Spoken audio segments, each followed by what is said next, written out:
አይ ውጣ ልጅን አላሳየም ከማለት በፊት ልጁን አሳይተሽ ከአሁን በኋላ ስትመጣ ግን እንደዚህ አድርግ። እኔ ዝም ብለህ መተህ እንትን ልትለኝ አይገባም። ትላንትና እኔም እንደዚሁ ሲለኝ የገርጂ ቪዲዮን አይቼው ነበር። ያደረጋችሁት ነገር በራሱ ልክ አይደለም። ገብቶሻል አይደለም? እኔ ከዚህ በፊት ብዬሻለሁ። ታጠፊያለሽ፣ አጥፍተዋል። ሁለታችሁም ጥፋት ሰርታችኋል አይደለም? ስለዛ ልጁን የማየት መብት ደግሞ ምንም ማንም ሊከለክለውም አይችልም። በእንደዚህ አይነት ጉዳይ ደግሞ ልናወራም አይገባል። ወደ ህግ እኛ አሁን ወደ ህግ ደረጃ በልጅ ጉዳይ ደግሞ ወደ ህግ ደረጃ መሄድ አይገባልም። ሩታ አንቺ ቤተሰባችን ነሽ። ጉዳትሽን አንፈልግም። ጉዳትሽን ስለማንፈልግ ነው በቃ ተለያይታችሁ ጸጥ ብላችሁ ኑሮ ያልኳችሁ አይደለ? አንቺም የራስሽን ኑሮ ኑሪ፣ እሱም የራሱን ኑሮ ይኖር። እናንተ ቀልብ እስክትገዙ እስክትረጋጉ ድረስ ይሁን ያልኳችሁ ለምንድን ነው?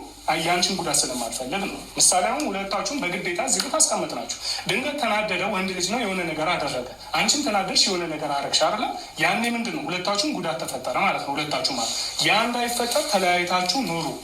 ገብቷችኋላ? ልጃችሁን ግን በስምምነት አሳድጉ ነው ያልኩት እኔ እንደ ታላቅ ምሳሌ ከሆነ ማለት ነው። ስለዛ ያ ከሆነ ደግሞ ይሄ ልጅ እንደ ህግም ብንሄድ ልጁን የማየት እኮ እየነገርኳት ነው ቅድም።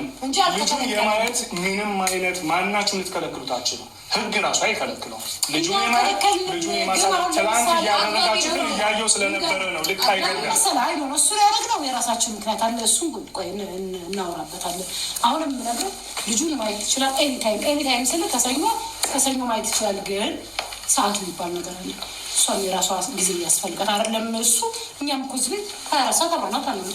ለልጇ ጊዜ ትሰጥ ትችላለች፣ ለሌላ ሰው ጊዜ ትሰጥ። የራሷን ነገሮች በራሷ ሰዓት ምንም የሚደብርሽ አልገባኝ። ፊት ልክ አይደለም እንዴ? ተረጋጊ። ለምንድን ነው ሳወራ የሆነ የመጣላት እኔ እና አንቺ መጣላት ከኔ ጋር እየገረመኝ ነው። ለምን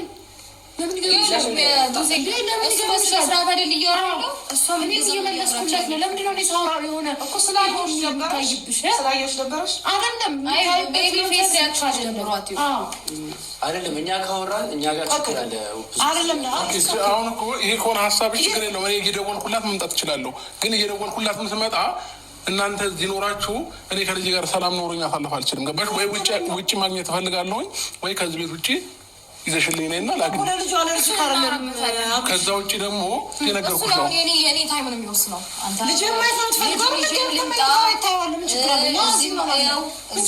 ቆይማ እዚህም ይኸው ውጭም ይዤ ልውጣ። የኔ ታይም ነው የሚወስነው። አሁን እሱ የኔ ምቾት ነው የሚወስነው። ገባ? የራሴ ነገር አመቻችቼ ብላምን ከዛ በኋላ ሶልቭ አድርጌ የራሴ ፕሮግራም አውጥቼ ታየዋለህ። አበቃ። ይሄ ነው እኮ። ደውዬልሽ እንድመጣ ነው ከዚህ በኋላ የምትፈልጊው? ችግር የለውም። እኔ ደውዬልሽ እመጣለሁ እኮ ደውዬልሽ እመጣለሁ። እነግርሃለሁ አይደለም? አሁን እነሱ ባሉበት ተናገሪ። ደውዬልሽ እንድመጣ ነው አይደል የምትፈልጊው? እኔ ደውዬልሽ እመጣለሁ። ምንድነው ፕሮግራም የምታደርግ?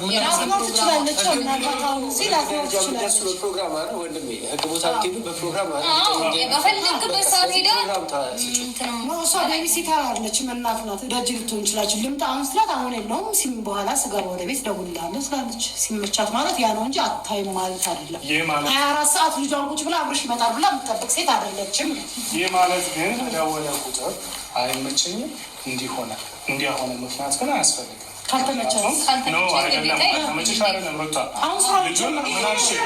ሁለታችሁ ተነጋግራችሁ ቅድም ጊዜ ይግቡ እያልኩሽ የነበረው ለዛ ነው። ለእሷ ጥሩ ስማኝ፣ እንድናወራ ከተፈለገ እኮ እነሱም አያስፈልጉም። እኔ እና እሱ እነሱ ሊያወራሽ ፈልጎ መጣ። ሊያወራሽ ፈልጎ የመጣሁበት ምክንያት አለኝ። ትናንት ዝም ብለን አልመጣንም። ትናንት ያደረጋችሁት ነገር ልክ አይደለም። ትናንት ያደረጋችሁት ነገር ልክ አይደለም። ስለዛ ነው የመጣ ነው እንጂ እሱማ ብቻውን መጥቶ ልጁን ሊያይ መጣ። ሊያናግራ ሲያለስ ያስጠላል። ጸብ ነው የመጣችሁ ታዲያ? እሺ ትናንት አያችሁ። ጸብ አይመቸኝም። ሲጀምር የጸብ ቤተሰብ አይደለንም። እናንተ ናችሁ ጸቡን የጀመራችሁ። አንተ አላማርከኝም። ገብቶሃል አይደለ? ጸብን ብትፈልግ ከአንተ የሚያንስ ማንም የለም። ገብቶሃል አይደለ? ስለዛ እንደዚህ አይነት ነገር ውስጥ መግባት አያስፈልገንም። እኛ ወንድማችንን አክብረን የመጣ ነው። በስነ ስርዓት የምታወሩን ከሆነ አሁን ሁለታችሁ አያስፈልጋችሁ መሀል ላይ አሁን የገባኝ ነው። ሰው አይግባ መሀላቸው ነው የምትያረ። አንቺ መንፈስ ነሽ አልገባም እንጂ አደረ እኛ ምንወጣለን። ትናንት ባደረግሽው ነገር ነው የመጣሁት። ትናንት ባደረግሽው ነገር ነው የመጣሁት እንጂ አልመጣም። ይሄን አውቃቸው እንድንመጣ ፈልጋችሁም ሊሆን ይችላል ያደረጋችሁ። እናንተ ናፍቀናችሁ ምናምን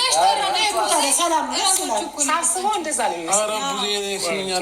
እሷን አንዴ 5 ደቂቃ አውርተናት እኛ እንሂድ ከእነሱ ጋር ክርክር ያስፈልጋል። ከቻልሽ ግቢ በቃ ሌላ እሷን እናውራ።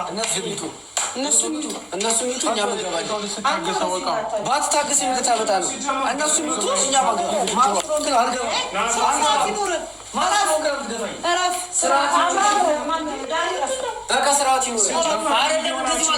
መምጣት ትችላለህ። ለምን የሀገርን ህዝብ እንዳለ ይዘህ አትመጣም? አትሰማም?